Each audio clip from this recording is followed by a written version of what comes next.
بسم اللہ الرحمن الرحیم۔ السلام علیکم ورحمۃ اللہ وبرکاتہ۔ آج آپ حضرات کے سامنے حیض کے تعلق سے ایک مسئلہ لے کے حاضر ہوا ہوں۔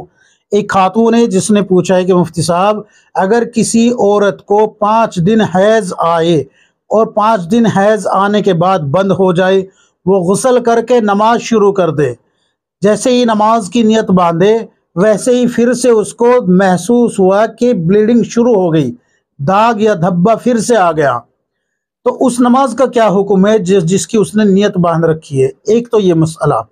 دوسرا یہ کہ وہ جو داغ آیا ہے، جو بلیڈنگ ہوئی ہے، کیا وہ حیض میں ہی شمار ہوگی یا اس کو استحاضہ کہا جائے گا؟ اور تیسرا مسئلہ یہ کہ حیض کی کم سے کم مدت کتنی ہوتی ہے اور زیادہ سے زیادہ کتنے دن کی ہوتی ہے؟ تو دیکھیے، سب سے پہلے میں آپ کو مدت پہ ہی بات کرتا ہوں اور مدت سمجھا دیتا ہوں، اس سے تاکہ وہ تمام مسائل آپ کی سمجھ میں آ جائے جو اکثر خواتین کو پیش آتے ہیں۔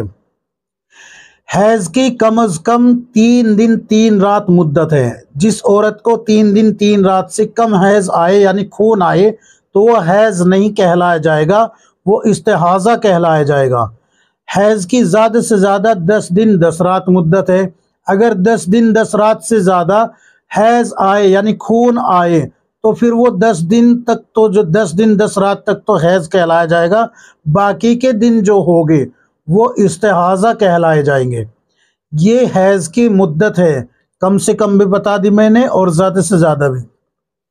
اب اس کے درمیان میں کسی عورت کو 4 دن حیض آتا ہے، کسی کو مکمل 72 گھنٹے آ کے 3 دن یعنی کہ پورے 3 دن آ کے بند ہو جاتا ہے، کسی کو 4 دن آتا ہے، کسی کو 5 دن، کسی کو 6 دن، 7 دن، 8 دن، 9 دن، 10 دن یہاں تک آتا ہے۔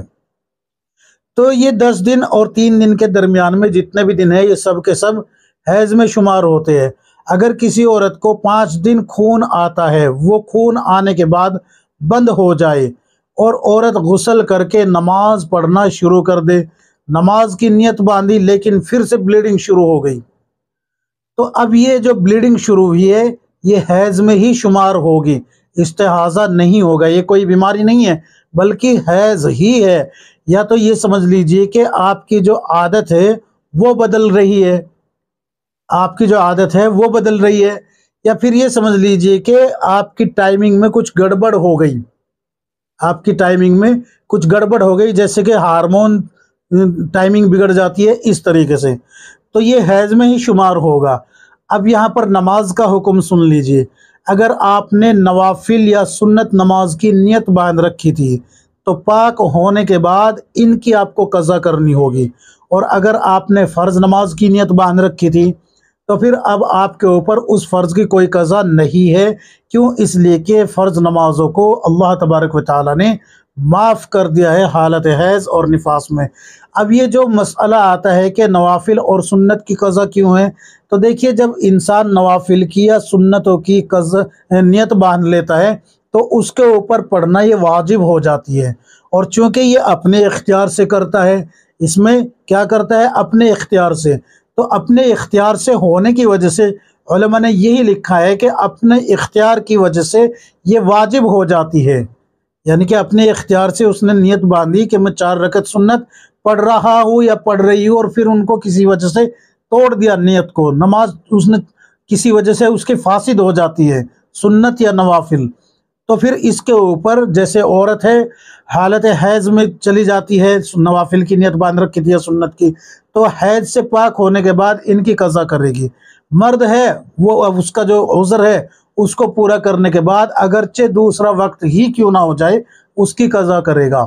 یہ حکم ہے شریعت کا۔ امید ہے کہ یہ مسئلہ آپ کی سمجھ میں آ گیا ہوگا۔ پھر سے سن لیجئے، حیض کی جو مدت ہوتی ہے وہ 3 دن 3 رات کم سے کم ہے، زیادہ سے زیادہ 10 دن 10 رات ہے۔ اس کے درمیان میں جتنے بھی دن ہوگے 10 دن 10 رات سے نیچے اور 3 دن 3 رات سے اوپر، 3 دن 3 رات سے شروع اور 10 دن تک جتنے بھی دن ہوگے یہ سب کے سب حیض میں شمار ہوگے۔ اچھے سے سمجھ لیجئے اس مسئلے کو۔ اللہ تبارک و تعالی ہم سب کو کتاب و سنت کے مطابق زندگی گزارنے کی توفیق عطا فرمائے، آمین یا رب العالمین۔